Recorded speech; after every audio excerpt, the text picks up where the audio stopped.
In this video, we're going to look at some ideas and tactics from the perspective of a solo player to survive the swamps of Valheim. One of the first things to know and plan around is that you're going to constantly be wet while in the swamp area. Underestimating how much this will affect you can cost you your life. It's easy to lose track of time inside of a crypt. Coming outside without a rested bonus, being cold and wet at the same time, it's not a great mix. The first thing I recommend is fully understanding how your rested bonus works and keeping it up. Keeping yourself full of good food and keeping your rested bonus up is going to allow you to fight for a longer period of time, keep your stamina bar full, and more importantly, allow you to escape if you need to. The other critical consideration to make is to make sure that you have poison resistance mead on hand and in good supply.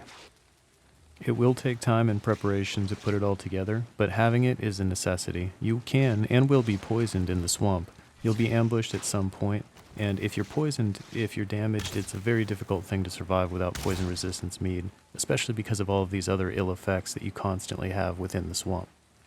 The biggest offenders to watch out for are leeches, oozes, and blobs. If you can manage to stay out of the water, you can avoid leeches altogether. By far the most fun way to avoid leeches is to construct Ewok bridges wherever you go. Knocking out the ancient trees around here will get you regular wood as well as ancient bark. The more workbenches you place, the less enemies will spawn, so it's a very easy way to traverse the swamp. Whether you're outdoors or surprisingly within the narrow passages of the crypts, ranged weapons reign supreme here. The muddy blockades that keep you from moving from room to room actually give you the ability to control the fights and prevent yourself from being surprised. I won't make any specific armor or weapon recommendations for the swamp specifically, because most of my experience has been with ranged weapons and just staying away from everything. The Draugr enemies hit very hard, especially the Draugr elites, but the blobs are a totally different story. Most of their damage comes from a very intense poison. You definitely want to keep them at range. The Draugrs, on the other hand, follow the tactics of the skeletons from the Black Forest. There's a few ways in which they're deceiving. They move very slow, but so does everybody in the swamp, so it's something to keep in mind. Also, they can fire arrows from underwater and walk on the bottom surface of the water too. They don't swim. Oozers look and act just like blobs. I've never actually been hit by one, so I don't know that they hit any harder, but essentially you kill them and they just turn into blobs, so it's unfortunate.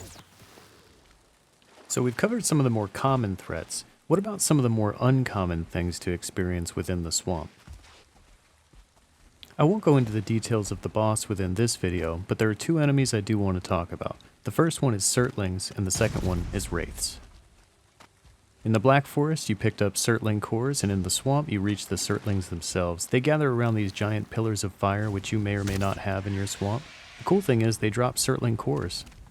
If you have any trouble with them, just have them follow you out into the water, where they immediately turn into charcoal. Arguably, the most terrifying creature in the swamp is the Wraith. It spawns only at night, and chases you. You'll likely be at a disadvantage if you're in the swamp at night, so be very careful, but they are slow and they can be fired on with arrows or melee weapons. So to recap, if we're going to the swamp solo for the first time, you want to make sure to stay rested, stay prepared with mead and good food. You also want to know your enemy, and stay at range. I know personally as a solo player, I found the swamp originally very intimidating, but eventually I found to have a lot of fun exploring it. I hope something similar happens for you. My channel is brand new, but I appreciate how many people have stopped to check out my Valheim material. Feel free to like and subscribe the video if you want to see more. Best of luck to all you Viking gamers out there. We'll see you next time.